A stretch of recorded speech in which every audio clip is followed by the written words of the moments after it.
Zee TV Telangana news కి స్వాగతం. Bulletin లో హెడ్లైన్స్ చూద్దాం. కాస్త మెదడు వాడండి. పాక్ మాజీ క్రికెటర్ ఇంజమామ్ పై నిప్పులు చెరిగిన రోహిత్ శర్మ.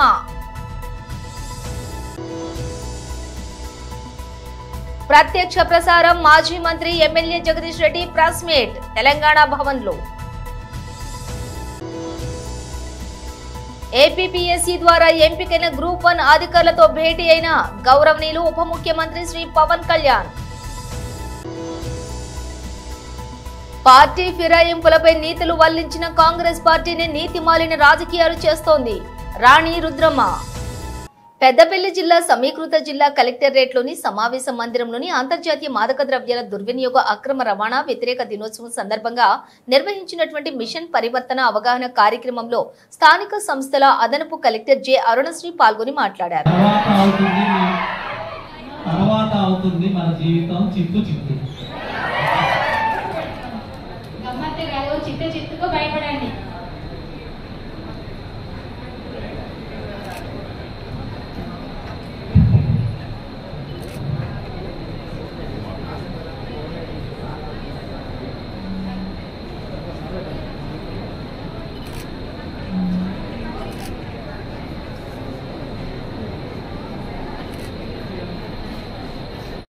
వచ్చిన అఫీషియల్స్ కి, స్టూడెంట్స్ కి, మీడియా అండ్ కళాకారులందరికీ నమస్కారం. ఎక్కువ చెప్పదలుచుకోలేదు, ఆల్రెడీ అందరూ ఆఫీసర్స్ చెప్పారు. ఒకటి పర్పస్ ఏంటో చెప్పడం జరిగింది. ముందుగా డిఎంఎన్ఎస్ గారు హెల్త్ కాన్సెప్ట్ లో చెప్పారు. డ్రగ్స్ తీసుకుంటే ఏమవుతుందని చెప్పారు. సో తీసుకోవద్దని మీకు ఒక ఐడియా అయితే వచ్చింది. సో తీసుకుంటే హెల్త్తో పాటు పనిష్మెంట్స్ కూడా ఉంటాయి. అది ఎక్సైజ్ అండ్ ప్రొబేషన్ ఆఫీసర్ గారు కూడా చెప్పడం జరిగింది. సో నేను ఒకటి మన డిస్ట్రిక్ట్ అడ్మినిస్ట్రేషన్కి ఒకటే చెప్పదలుచుకున్నాను. ఆల్రెడీ అంటే మనకి పార్ట్ ఆఫ్ నషా భారత్ కింద డిస్ట్రిక్ట్ లెవెల్లో ఒక మీటింగ్ పెట్టడం జరిగింది. ఆల్ కోఆర్డినేషన్ సంబంధించిన డిపార్ట్మెంట్ ఆఫీసర్స్తోని. దానిలో ఏంటంటే ముఖ్యంగా మనందరం అనుకుంటారు పెద్దపల్లి డిస్ట్రిక్ట్లో ఏముంటుంది, ఈ గంజాయి సంబంధించి రిలేటెడ్ ఏమిటంటే హైదరాబాద్ సరౌండింగ్ ఏరియాలో ఎఫెక్ట్ అవుతుంది, అక్కడే ట్రాన్స్పోర్టేషన్ అవుతుంది, అక్కడే సేల్ అవుతుంది, ఇక్కడ దాకా రీచ్ అవ్వదు అని ఒక అనుకుంటున్నారు. బట్ మనకు వచ్చిన అంటే డిపార్ట్మెంట్ ద్వారా మనకు వచ్చిన డేటా ఇన్ఫర్మేషన్ ఏంటంటే నాట్ ఓన్లీ అంటే ఓన్లీ డ్రగ్స్ అంటే ఓన్లీ కెమికల్స్ వచ్చేది కాకుండా ఇక్కడ గంజాయి ట్రాన్స్పోర్టేషన్ కావచ్చు, ఇక్కడ ఫీల్డ్స్లో కల్టివేషన్ కావచ్చు, ఇలాంటివి కూడా జరిగే అవకాశం ఉంటుంది. అదేవిధంగా ముఖ్యంగా మాకు ఎడ్యుకేషన్ డిపార్ట్మెంట్ ఎడ్యుకేషన్ ఇన్స్టిట్యూషన్ నుంచి వచ్చిన ఇన్ఫర్మేషన్ ఏంటంటే చాలా మంది ఇంతకు చెప్పినట్టుగా డిడబ్ల్యూ గారు అన్నారు, నాలెడ్జ్కి దీనికి సంబంధం లేదు, అది క్యూరియాసిటీ కావచ్చు, ప్యాషన్ ఏదో అనుకుని ట్రై చేద్దామని చాలా మంది పిల్లలు వాళ్ళ లైఫ్ యాడ్ చేసుకుంటున్నారు. కొంతమంది రివ్యూ చేయరు. అంటే నా రిక్వెస్ట్ ఏంటంటే ముఖ్యంగా స్టూడెంట్స్ అందరూ ఎఫెక్ట్ అయ్యే అవకాశం ఉంటుంది కాబట్టి పేరెంట్స్ కూడా రివ్యూ చేయరు, బయటపడాలనుకోరు, అది ఇష్టపడరు. సో మా సైడ్ నుంచి ఏంటంటే ఫ్యాకల్టీ పరంగా కానీ ప్రిన్సిపల్స్ కానీ మీరు ఖచ్చితంగా అబ్జర్వ్ చేయాలి. మన డిఏ గారు చెప్పారు, అంటే ఖచ్చితంగా వాళ్ళు వాళ్ళ అంటే వాళ్ళ బిహేవియర్ కానీ అన్ని కొన్ని చేంజెస్ ఉంటాయని చెప్పారు. అవి ఖచ్చితంగా మీరు అబ్జర్వ్ చేసి వాళ్ళని ఇంతకుముందు డిఎంఐహెచ్ గారు చెప్పినట్టు కౌన్సిలింగ్ ద్వారా కానీ వాళ్ళని దీని నుంచి బయటపడేలాగా ఖచ్చితంగా చేయాల్సిన అవసరం ఉంది. అది లేకుండా ఉండలేకపోవడం అప్పుడు ఏమవుతుందంటే దానికి ఒక బానిసగా తయారవుతారు ఎవరైనా మనిషి. అది మళ్ళీ మళ్ళీ తీసుకోవడం వల్ల మన నర్వస్ సిస్టమ్ మీద ఎఫెక్ట్ అవుతుంది. అది తీసుకోకపోతే నర్వస్ సిస్టమ్ ఇబ్బంది పడుతున్నట్టు ఫీల్ అవుతాడు మనిషి మానసికంగా. కాబట్టి ఇది మామూలుగా యువత కానీ ఎవరైనా పెద్దవాళ్ళైనా కానీ ఎవరు తీసుకున్నా ఒక్కసారి తీసుకుంటే దానికి పూర్తిగా అలవాటు పడిపోతారు. అది మెయిన్ ఇక్కడ డ్రగ్స్ యొక్క నిర్వచనము. దానివల్ల వచ్చే దుష్పరిణామాలు చాలా తీవ్రంగా ఉంటాయి. మానసికంగా, ఆరోగ్యపరంగా, శారీరకంగా, తర్వాత మామూలుగా సమాజపరంగా కూడా సమస్యలు వస్తాయి తద్వారా.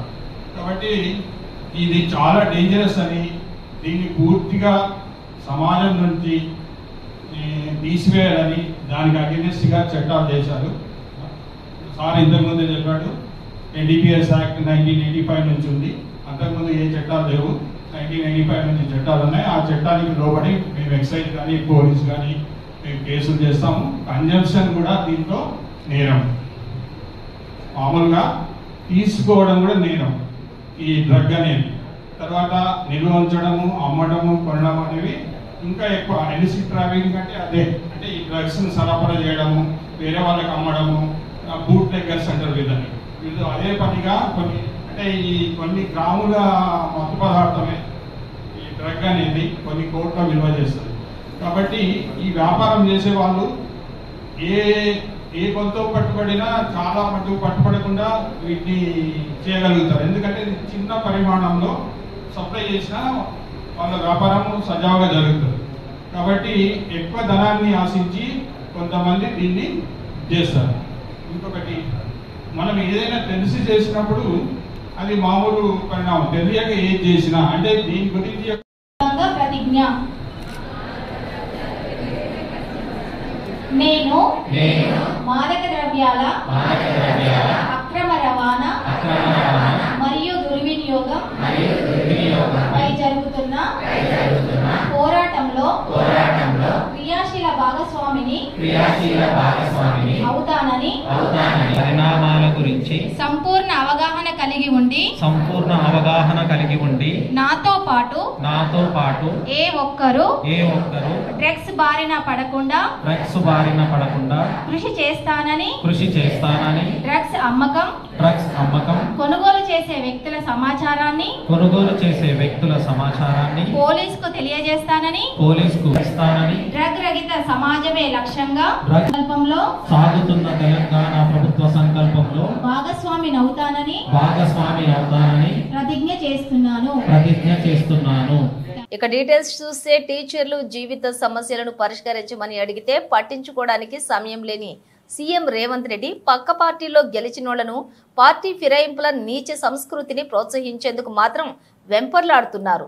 ఎన్నికల మేనిఫెస్టోలో పార్టీ ఫిరాయింపులపై నీతులు వల్లించిన కాంగ్రెస్ పార్టీనే నీతిమాలిన రాజకీయాలు చేస్తుంది అంటూ శ్రీమతి రాణి రుద్రమరెడ్డి బీజేపీ అధికార ప్రతినిధి.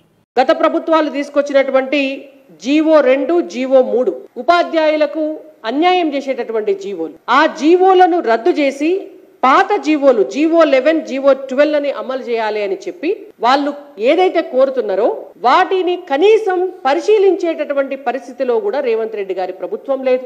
మీకు పార్టీ ఫిరాయింపుల కోసం ఉన్నటువంటి సమయం మీ పార్టీ నాయకులు రాహుల్ గాంధీ గారు, సోనియా గాంధీ గారు, మల్లికార్జున్ ఖర్గే గారు ఢిల్లీలో ఒక డయాస్ మీద నిలబడి మీ పార్టీ మేనిఫెస్టోను రిలీజ్ చేసి పాంచన్యాయ సూత్రాలని చెప్పి ప్రజలకు చెప్పి పక్క పార్టీలో గెలిచినటువంటి అభ్యర్థులు ఇతర పార్టీలకు వెళితే వాళ్ళ అభ్యర్థిత్వాన్ని రద్దు చేయాలి, వాళ్ళను డిస్క్వాలిఫై చేయాలి అని చెప్పి మీరు మీ పాంచజన్య సూత్రాలలో పెట్టింది. వాటిని కూడా కాలదన్ని ఇవాళ నియమాలు నిబంధనలు ఏమీ లేకుండా మీరు తెలంగాణ రాష్ట్రంలో పక్క పార్టీలలో గెలిచినటువంటి వాళ్ళను జాయిన్ చేసుకునేటందుకు మీకు సమయం ఉన్నది. వాటికి ఏ నియమాలుండయి, వాటికి ఏ నిబంధనలుండయి, మీరు మాట్లాడిన మాటలకు విలువ ఉండదు. మరి వాళ్ళ ప్రభుత్వ ఉద్యోగులకు ఇచ్చేటటువంటి ప్రమోషన్ల విషయంలో మాత్రం మీకెందుకు సమయం సరిపోతలేదు? మీరెందుకు వాటి గురించి ఆలోచిస్తలేరు? నిజంగానే కొత్త జీవో ప్రకారం మేము చేస్తున్నామని మీరు చెప్తే ఆ జీవోలను రద్దు చేసి ఎస్జిటీలుగా అపాయింట్ అయినటువంటి టీటీసీ చదువుకున్నటువంటి వాళ్లకు, బిఎడ్ చదువుకున్నటువంటి వాళ్లకు అందరికీ కూడా ప్రమోషన్ల విషయంలో సమన్యాయం చేయాలి అనేటువంటి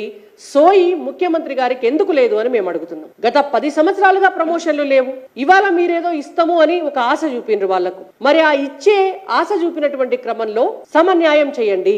ఈ విడత పోతే మళ్ళా ఎన్నేళ్లకు వాళ్లకు ఆ ప్రమోషన్లు వస్తాయో, ఇప్పుడు కూడా వస్తాయో రావో కూడా తెలియదు. 29-30 సంవత్సరాలుగా ఒక పోస్టులో నియమించబడ్డటువంటి ఉపాధ్యాయుడు ఎస్జిటిగా అదే పోస్ట్ లో ఉన్నారు ఇప్పటి వరకు కూడా. మరి దీన్నంతా చూడడానికి ముఖ్యమంత్రి గారికి వెసులుబాటు లేదు. విద్యాశాఖ మంత్రి తెలంగాణ రాష్ట్రంలో కావాలి అని మీరు విద్యాశాఖ మంత్రిని అపాయింట్ చేయరు. వాళ్ళ సమస్యలు మొరబెట్టుకుందాము అని అంటే డిస్ట్రిక్ట్ ఎడ్యుకేషన్ ఆఫీసర్ కావాలి జిల్లాల, మీరు డిఈఓలను అపాయింట్ చేయరు. మండల స్థాయిలో వెళ్ళి చెప్పుకుందామంటే అక్కడ ఎంఈఓ కావాలి, మీరు ఎంఈఓలను అపాయింట్ చేయరు. బల్లలనన్నా టీచర్లు మరి ఎట్లా చేద్దాం సార్ అని మాట్లాడుకుందామంటే స్కూల్లో ప్రిన్సిపాల్ ఉండాలి, ఆడ ప్రిన్సిపాల్ లేరు. ఆఖరికి ఊడ్చి తుడిచే స్కావెంజర్స్ కూడా లేరు. అంటే ఈ దిక్కు దివానం లేని విద్యాశాఖలో ప్రమోషన్ల విషయంలో కూడా మీరు అన్యాయం చేయటం వల్ల ఇవాళ ఆ ప్రమోషన్ల విషయంలో అన్యాయం జరిగి అవేమన్నా ఆగిపోతే కూడా మళ్ళా ఖాళీ కావాల్సినటువంటి 11,000 పోస్టులు ఆగిపోతాయి. ఈ వీళ్లకు ప్రమోషన్లు వస్తేనే అవి ఖాళీ కావాలి, అవి ఖాళీ అయితే మీరు మళ్ళా ఫిలప్ చేయాలి. ఇది ఇంటర్లింక్ అయినటువంటి సమస్య. నిరుద్యోగులకు ఉద్యోగాలు రావాలన్నా, విద్యాశాఖలో టీచర్ల భర్తీ పూర్తి కావాలన్నా దానికి ఇవాళ ప్రమోషన్స్ ఇచ్చే విషయంలో కూడా సమన్యాయం చేసి ప్రమోషన్స్ లో, ట్రాన్స్ఫర్స్ లో మీరు నీతిగా వ్యవహరిస్తే పాఠాలు చెప్పేటటువంటి ఉపాధ్యాయుల గోసపుచ్చుకోకుండా ఇవాళ సమాజ హితం కోసం 100% అక్కడ టీచర్స్ ఉండాలి అని అంటే మీరు ఇప్పటి నుంచే దాన్ని ఒక క్రమశిక్షణతోటి చిత్తశుద్ధితోటి విలువలతోటి కొద్దిగా శ్రద్ధతోటి చేయాలని చెప్పి రేవంత్ రెడ్డి గారికి మేము సూచిస్తున్నాం. ఉపాధ్యాయుల ప్రమోషన్ల విషయంలో ఖచ్చితంగా వాళ్ళు అడుగుతున్నటువంటి పాత జీవోలు వాటినే అనుసరంగా చేసి కొత్త జీవోలను రద్దు చేసేటటువంటి విషయంలో మీరు ఒక కమిటీని వేసి సమీక్ష చేయాలని చెప్పి భారతీయ జనతా పార్టీ తరఫున టీచర్లందరికీ కూడా సమన్యాయం చేయాలని చెప్పి మేము డిమాండ్ చేస్తున్నాం. అంతర్జాతీయ మాదక ద్రవ్యాల దుర్వినియోగం మరియు అక్రమ రవాణాకు వ్యతిరేక దినోత్సవం సందర్భంగా స్టేడియం గ్రౌండ్ నుండి తెలంగాణ కూడలి వరకు కలెక్టర్ శ్రీమతి విజయేందర్ బోయి ఐఏఎస్ మరియు జిల్లా ఎస్పీ శ్రీమతి డి జానకి లిమ్స్ ఆధ్వర్యంలోని ర్యాలీ నిర్వహించడం జరిగింది. తెలంగాణ కూడలి నందు మాదక ద్రవ్యాల దుర్వినియోగం మరియు అక్రమ రవాణాకు వ్యతిరేకంగా ప్రతిజ్ఞ చేయడం జరిగింది. ఈ సందర్భంగా కలెక్టర్ మాట్లాడుతూ మానవ జీవితానికి డ్రగ్స్ అత్యంత ప్రమాదకరమని అన్నారు. కుటుంబ వ్యవస్థను చిన్నభిన్నం చేస్తుందని పేర్కొన్నారు. విద్రోహ శక్తుల చేతుల్లో యువత జీవితాలు చిన్నభిన్నం అవుతున్నాయని వాపోయారు. తెలిసి తెలియని వయసులో పిల్లలు డ్రగ్స్ తీసుకుంటూ వారి జీవితాలను నాశనం చేసుకుంటున్నారని ఆవేదన వ్యక్తం చేశారు. కొందరు కావాలని తమ అక్రమ ఆదాయం కోసం పిల్లలకు యువతకు డ్రగ్స్ అలవాటు చేస్తున్నారని, మాదక ద్రవ్యాల నివారణకు ఏ స్థాయిలో అయినా నిర్ణయాలు తీసుకోవడానికి సిద్ధంగా ఉంటామని అన్నారు.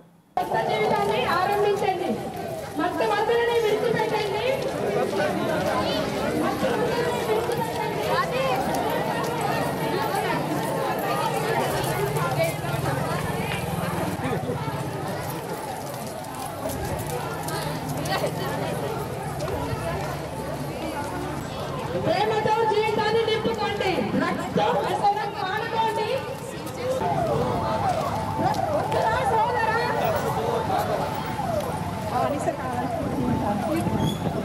బానిస కావాల్సింది జీవితానికి, బానిస కావాల్సింది జీవితానికి, జీవితానికి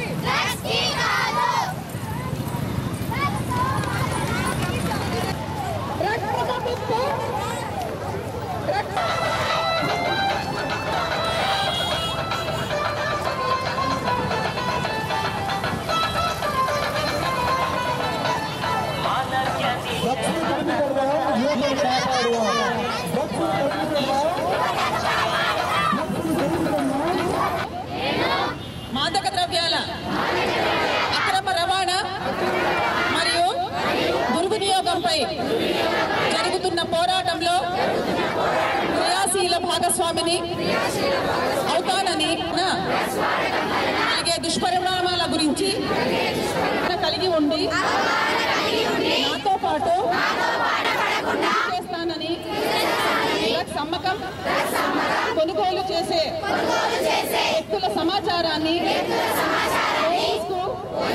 తెలియజేస్తానని, జీవన శైలిని సమాజమే లక్ష్యంగా సాగుతున్న తెలంగాణ ప్రభుత్వ సంకల్పంలో భాగస్వామిని అవుతానని ప్రతిజ్ఞ. మరి నేటి యువతనే మనకు భవిష్యత్తు. అందుకనే అందరికీ చెప్పేది ఏంటంటే స్టూడెంట్స్ కావచ్చు, ఆల్రెడీ కాలేజ్లో ఉన్న వాళ్ళు, స్కూల్స్ కావచ్చు, అందరూ కూడా యువత కిందకే వస్తారు. మీరందరూ కూడా మీ భవిష్యత్తు చక్కగా ఉండాలంటే ఈ మాదక ద్రవ్యాల బారిన పడకుండా చక్కగా చదువుకొని ఎంతో కష్టపడి మిమ్మల్ని చదివిస్తున్న మీ పేరెంట్స్ యొక్క ఆశలు ఆశయాలకి అనుగుణంగా జీవితంలో ముందుకెళ్ళాలి. ఇందులో ఒక్కసారి ఈ మాయలో పడితే, ఒక్కసారి టేస్ట్ చూద్దాము అని అనుకుంటే జీవితం మొత్తం పోయినట్టే. ఆ ఒక్కసారితో ఆగిపోదు, అది అనేక సార్లు అవుతుంది. దాంతోపాటు మీ మీద కేసులు కూడా అవుతాయి. ఆ కేసుల్లో కూడా శిక్ష ఏదో 10 రూపాయలు 20 రూపాయలు ఫైన్ కాదు, 10 సంవత్సరాలు లైఫ్, అంటే జీవితం మొత్తం జైల్లో ఉండే శిక్ష అనుభవించాల్సి వస్తుంది. అందుకనే యువత ఎవ్వరు కూడా తమ జీవితాన్ని ఈ మాదక ద్రవ్యాలు వాడి నాశనం చేసుకోవద్దనేసి మహబూబ్ నగర్ పోలీస్ తరఫున కోరుతున్నాను. అందరికీ నమస్కారం. అంటే మొత్తం మిగతా రాష్ట్రాల్లో, మన రాష్ట్రంలో హైదరాబాద్ నగరంలో మన దగ్గర కూడా ఇది మెల్లమెల్లగా అది చాప కింద నీరులాగా విస్తరించడం అనేది జరుగుతుంది. ముఖ్యంగా పిల్లలని టార్గెట్ చేసుకోవడం, యువతని టార్గెట్ చేసుకోవడం, స్కూళ్ళలో, కాలేజీల్లో ఇలాంటి చోట్ల ఇది పెరుగుతుందని చెప్పి తెలుస్తుంది. మీ అందరినీ నేను కోరేది ఒకటే, మన ఎస్పీ గారు ఆల్రెడీ చెప్పారు, మీరు చదువుకొని మంచి ఉద్యోగాలు, మంచి జీవితంలో స్థిరపడడం అనేది చాలా ముఖ్యం. మీకు ఎక్కడైనా కూడా ఇట్లా మన స్కూల్స్లో, మన కాలేజెస్లో, ఇంకెక్కడైనా ఇలాంటివి జరుగుతున్నాయి అని తెలిస్తే మాత్రం ఇమ్మీడియట్గా పోలీసులకి సమాచారం ఇవ్వాలి. పక్క వాళ్ళే కదా, వాళ్ళెవరో చేస్తున్నారు కదా, మన ఫ్రెండ్సే కదా, అలాగా అనుకుంటే తర్వాత మనం కూడా దాని బాధలకి లోన్ కావాల్సి వస్తుంది.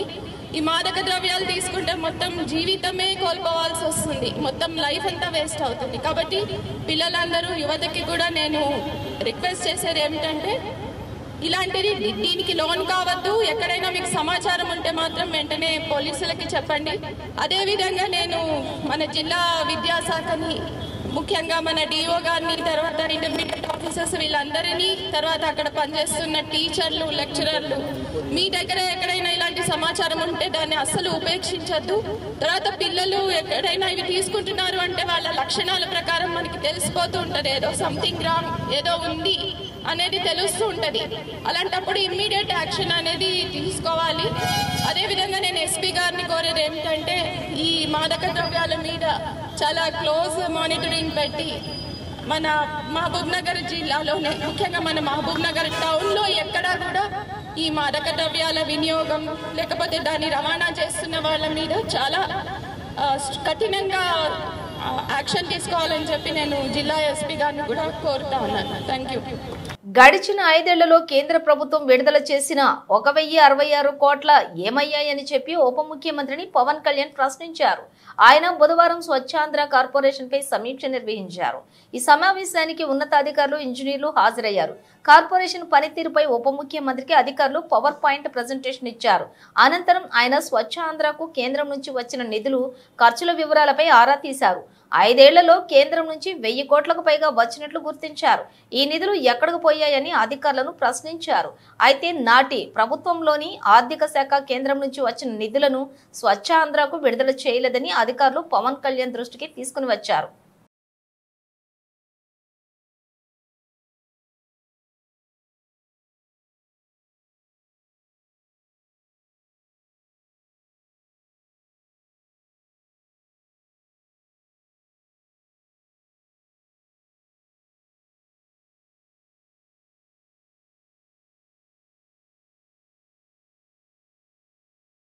ప్రత్యక్ష ప్రసారం. మాజీ మంత్రి MLA Jagadish Reddy press meet Telangana Bhavan. Congress పార్టీలో చేరినరో ఇది పూర్తిగా చట్ట వ్యతిరేకమైన పని, అవినీతికరమైన పని. ఈ పార్టీ ఫిరాయింపుల నిరోధక చట్టం ఉన్నది అని తెలిసి కూడా మరి వారు ఈ రకంగా పార్టీ మారడం అనేది సరైనది కాదు. మరి చట్టం ప్రకారం వీరిద్దరు సభ్యత్వాలు కూడా రద్దు కావాల్సి ఉన్నది. దాని కొరకు బీఆర్ఎస్ పార్టీ నుంచి మేము స్పీకర్ గారికి పిటిషన్ ఇవ్వడం కొరకు మేము నిన్న నుంచి ప్రయత్నం చేస్తూ ఉన్నాం. నిన్న స్పీకర్ గారు స్వయంగా నాతో మాట్లాడి నేను చెప్పిన మీ నివాసానికి నేను దగ్గరలోనే ఉన్నా, 3-4 నిమిషాల్లో చేరుకోగలిగినంత దూరంలోనే ఉన్నా, మీరు పిలిస్తే రావడానికి సిద్ధంగా ఉన్నా, మీరు ఎప్పుడు పిలిచినా వస్తాను అని చెప్పినాను. అయితే వారు నేను ఇప్పుడు చూసి చెప్తా మీకు సమయం, ఈరోజు సాయంత్రం అవుతుందా రేపు ఉదయం అవుతుందా అనేది నేను నా వెసులుబాటును చూసుకొని చెప్తా అని చెప్పాను. తప్పకుండా స్పీకర్ గారు వారికి ముందే కార్యక్రమాలు ఉండవచ్చు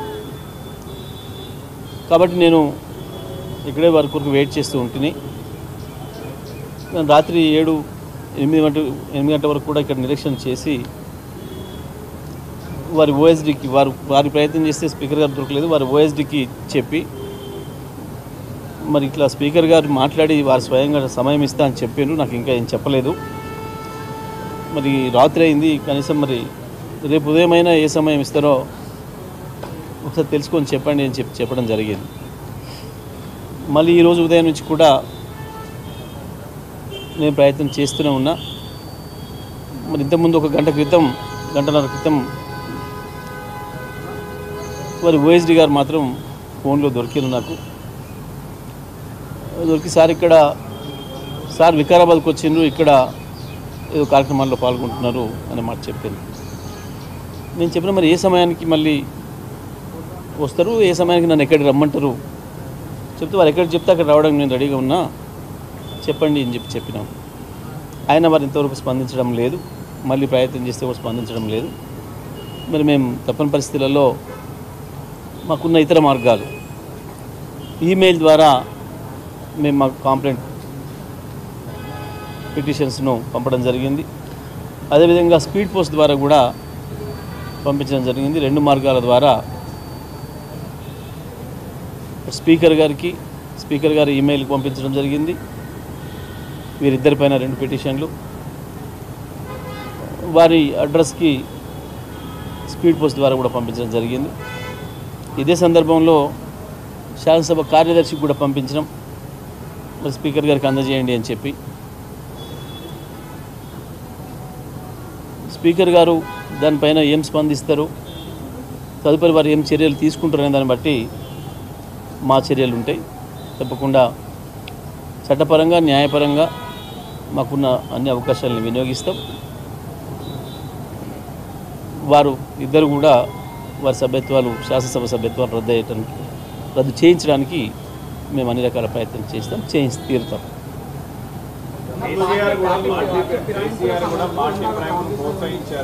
అసలు బీఆర్ఎస్పీ బ్యాంకుల అంశం మీద మాట్లాడిన నైతిక అర్హత లేదని కాంగ్రెస్ అంటారు, సిపిఐ లాంటి పార్టీ కూడా వాళ్ళకు ఉంటుందా, వాళ్ళు కూడా ఫిరాయింపులు చేసి మాట్లాడే వరకు ఉంటుందా? పార్టీ ఫిరాయింపుల చట్టం అనేది తెచ్చింది కాంగ్రెస్. పైగా ఈ మధ్యకాలంలో పార్లమెంట్ సాధారణ ఎన్నికల కంటే ముందు కాంగ్రెస్ పార్టీ, భారత జాతీయ కాంగ్రెస్ పార్టీ వారి మేనిఫెస్టోలో చాలా క్లియర్గా చెప్పింది, ఈ పార్టీ ఫిరాయింపులు అనేది ఏదైతే ఉన్నాయో ఇది మంచిది కాదు, ఇది మంచి సంప్రదాయాన్ని నెలకొల్పడం లేదు, దీన్ని మనం పూర్తిగా వ్యతిరేకిస్తూ ఉన్నాం. పార్టీగా ఏ చట్టం అయితే ఏదైతే ఉందనో ఆ చట్టానికి మరింత పదును పెడతాం, పార్టీ ఫిరాయింపుల నిరోధక చట్టానికి మరింత పదును పెడతాం. ఫిరాయింపు జరిగిన రోజే, పార్టీ కండువా మార్చుకున్న రోజే ఆ అభ్యర్థి యొక్క సభ్యత్వం, అది పార్లమెంట్ సభ్యత్వమైనా, శాసనసభ సభ్యత్వమైనా, రాజ్యసభ సభ్యత్వమైనా, శాసన మండలి సభ్యత్వమైనా పోయే విధంగా చట్టాన్ని తీసుకొస్తాం అని చెప్పి స్పష్టంగా ప్రజలకు హామీ ఇచ్చారు, భారత ప్రజలకు హామీ ఇచ్చారు. పాంచన్యాయ్ సూత్రాల్లో కూడా దాన్ని చేర్చాను, మేనిఫెస్టోలో పెట్టాను. దీని ఆధారంగానే ప్రజలు ఓట్లేసింది. కాంగ్రెస్ మేనిఫెస్టో చూసే ప్రజలు ఓట్లేసింది. ఓట్లేసిన ప్రజల్ని చీట్ చేస్తున్న, ఇంత నగ్నంగా మోసం చేస్తున్న కాంగ్రెస్ పార్టీకి అర్హత లేదు మాట్లాడడానికి. ఆ మాట్లాడిన ఆయన ఎవరో ఒకసారి కాంగ్రెస్ పార్టీ మేనిఫెస్టో చూసి మాట్లాడమని చెప్పండి, ఎవరైనా మాట్లాడదలుచుకుంటే. దాన్ని మేమనటమే కాదు, ఇటువంటి సిగ్గుమాలిన పని మనం చేయొద్దు అని చెప్పి ఆ పార్టీకి సంబంధించిన సీనియర్ నాయకులు, శాసన మండలి సభ్యులు జీవన్ రెడ్డి గారు నిన్న స్పష్టంగా చెప్పారు, ఇటువంటి సిగ్గుమాలిన పని కాంగ్రెస్ పార్టీ చేయకూడదు, భారత జాతీయ కాంగ్రెస్ పార్టీ విధానానికి విరుద్ధము అనే మాట గత 4-5 రోజులుగా. సెయింట్ లూషియా వేదికగా ఆస్ట్రేలియాతో జరిగిన సూపర్ 8 మ్యాచ్లో team India bowler Harshdeep ball tampering కు పాల్పడ్డాడంటూ పాక్ మాజీ క్రికెటర్ ఇంజమామ్ ఉల్ హక్ చేసిన ఆరోపణలపై భారత కెప్టెన్ రోహిత్ శర్మ మండిపడ్డాడు. ఏదైనా మాట్లాడే ముందు కాస్త మెదడు వాడాలంటూ ఘాటు వ్యాఖ్యలు చేశారు. ఆస్ట్రేలియాతో మ్యాచ్లో టీమిండియా ఘన విజయం సాధించిన విషయం తెలిసిందే. 205 పరుగుల లక్ష్య ఛేదనలోని చతికిల పడ్డ ఆస్ట్రేలియా 24 పరుగుల తేడాతో ఓడిపోయింది. స్టార్ ఆఫ్ ది మ్యాచ్ గా నిలిచిన రోహిత్ శర్మ 92 పరుగులు చేశారు. బౌలర్లు కూడా సమ్మిష్టిగా రాణించడంతో ఆస్ట్రేలియాను టీమిండియా సులభంగా కట్టడి చేయగలిగింది. కాగా ఇంజమామ్ ఆరోపణలపై రోహిత్ మండిపడ్డారు. ఇలాంటి వాటికి ఏమని సమాధానం చెప్పగలం? వికెట్స్ డ్రైగా ఉంటే బాల్ సహజంగా రివర్స్ స్వింగ్ అవుతుంది. అన్ని టీంలు ఈ ఇబ్బందిని ఎదుర్కొన్నాయి. ఇలాంటి సందర్భాల్లో కామెంట్స్ చేసేటప్పుడు కాస్త ఆలోచించాలి. మనం ఎక్కడ ఆడుతున్నాం అనేది పరిగణలోకి తీసుకోవాలి. మనం ఇంగ్లాండ్ లేదా ఆస్ట్రేలియాలో ఆడట్లేదు కదా. 15 ఓవర్లలో హర్షదీప్ బౌలింగ్కు దిగినప్పుడు బంతి రివర్స్ స్వింగ్ అవుతుంది అంటే 12 లేదా 13 ఓవర్లలోనే రివర్స్ స్వింగ్ ప్రారంభమైందని అనుకోవాలి. ఇటువంటి విషయాల్లో అంపైర్లు కూడా అప్రమత్తంగా ఉండాలి. మాకు రివర్స్ స్వింగ్ తెలుసు, హర్షదీప్ 15వ ఓవర్లో వచ్చి రివర్స్ స్వింగ్ మొదలెట్టాడంటూ ఇందుకు అతడు ఎంత కష్టపడి ఉంటాడో అర్థం చేసుకోవాలి కదా. బ్రూ బౌలింగ్ శైలి కారణంగా అతడు ఈజీగా రివర్స్ స్వింగ్ చేస్తాడు. ఇతరులకు మాత్రం అన్ని కలిసొస్తేనే ఇది సాధ్యం అని చెప్పుకొచ్చాడు. మడకశిర పట్టణంలోని ఆర్టీసీ డిపోలోని నియోజకవర్గం నుండి విజయవాడకు ఎంతో మంది ప్యాసింజర్లు చదువులకు తమ సొంత పనులకు మడకశిర నుండి విజయవాడకు పోవాలంటే హిందూపురం పెనుగొండకు వెళ్లాల్సి వచ్చేది. నియోజకవర్గం ప్రజల సమస్యను దృష్టిలో ఉంచుకున్న మడకశిర ఎమ్మెల్యే శ్రీ ఎంఎస్ రాజు, నియోజకవర్గం ఇన్ఛార్జి శ్రీ గుండమల తిప్పేస్వామి ఆర్టీసీ అధికారులతో మాట్లాడి మడకశిర డిపో నుండి విజయవాడకు నూతన బస్సు సర్వీసును గురువారం ఉదయం మడకశిర డిపోలో ప్రారంభించారు. మడకశిర నియోజకవర్గం ప్రజలు ఈ బస్సు సర్వీసులను ఉపయోగించుకోవాలని వారు కోరారు. మడకశిర నుండి పుట్టపర్తి, పెనుగొండకు మరియు హిందూపురంకు బస్సు సర్వీసులు నడపాలని డిపో అధికారులకు ఎమ్మెల్యే ఎంఎస్ రాజు, మాజీ ఎమ్మెల్సీ గుండమల తిప్పేస్వామి కోరారు. బులెటిన్ ముగించే ముందు హెడ్లైన్స్ మరోసారి. పార్టీ ఫిరాయింపులపై నీతులు వల్లించిన కాంగ్రెస్ పార్టీని నీతిమాలిన రాజకీయాలు చేస్తోంది రాణి రుద్రమ్మ. ఏపీపీఎస్సీ ద్వారా ఎంపికైన గ్రూప్ 1 అధికారులతో భేటీ అయిన గౌరవనీయులు ఉప ముఖ్యమంత్రి శ్రీ పవన్ కళ్యాణ్. ప్రత్యక్ష ప్రసారం మాజీ మంత్రి MLA Jagadish Reddy press meet Telangana భవన్లో. కాస్త మెదడు వాడండి, పాక్ మాజీ క్రికెటర్ ఇంజమామ్ పై నిప్పులు చెరిగిన రోహిత్ శర్మ. ఇవి బులెటిన్ డీటెయిల్స్. చూస్తూనే ఉండండి.